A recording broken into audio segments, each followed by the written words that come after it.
I just kind of grew up pursuing my own interests, pursuing my own desires. I came from a broken home. My parents got divorced at an age where I was old enough to understand and old enough to think I could do something about it, but too young to really be able to do that. I didn't really have a place that I wanted to get to in life. I just knew where I wanted to escape from. And I made my life about that.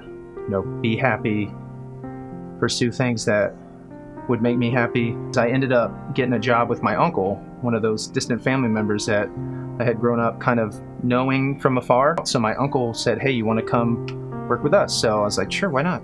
So I learned a lot of skills, construction related, in that kind of role. And they used to go on a lot of missions trips. So one time he's just like, hey, we've got this church that we're building. It's in Honduras, and we need some people that have, those kind of skills to come and help. I said, okay, sure. So I went on a missions trip, not knowing anything about what that really meant, but just thought it would be a good break. There were people there, and they were just, it was something I'd never seen. They were poor, maybe not running water. Some of the kids didn't have clothes. Just a real desperate situation, as you can imagine. And I was just blown away by the compassion that I had for these people. This was just a completely different feeling that overwhelmed me. And so during the course of the week, I start to hear about this love that God has for us, and this love that God has for me, and start to exercise that through my own expression of that towards people. The pastor there, he was speaking in Spanish, but he was speaking to me, through the translator, and he was calling us to come up and just receive God's love. And I didn't want to, because I was there with a bunch of Christian people, but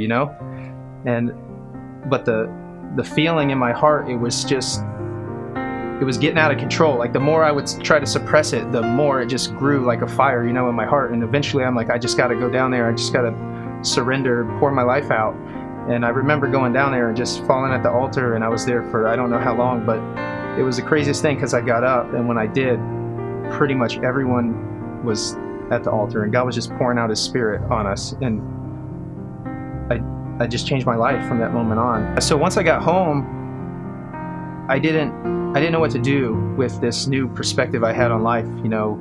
Everything I've been chasing after, expensive cars and all those things that I've been, working so hard to get and had.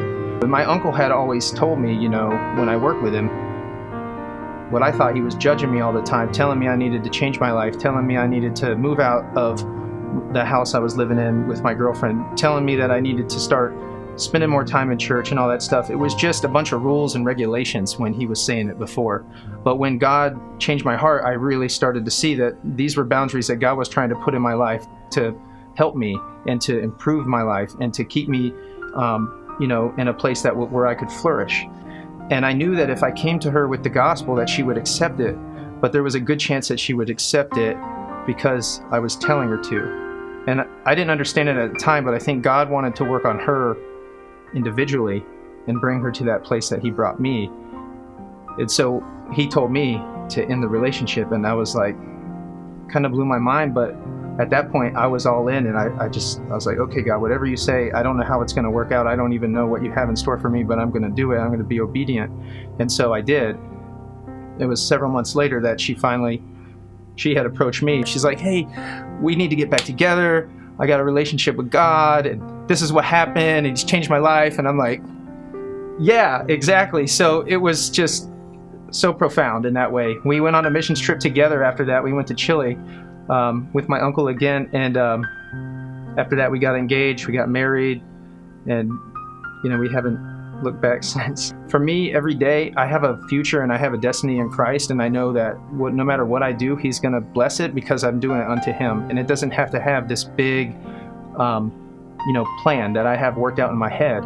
I just try to have the best Thursday that I can have, or have the best Sunday that I can have, and just do something that brings honor to Him and brings honor to His people, And I think when we do that, when we can show love to people in that way, the way that I was able to find when I was in Tegucigalpa, where you can love somebody in a way that you're like, it's agape, right? Like there's no explaining what it is. It's there.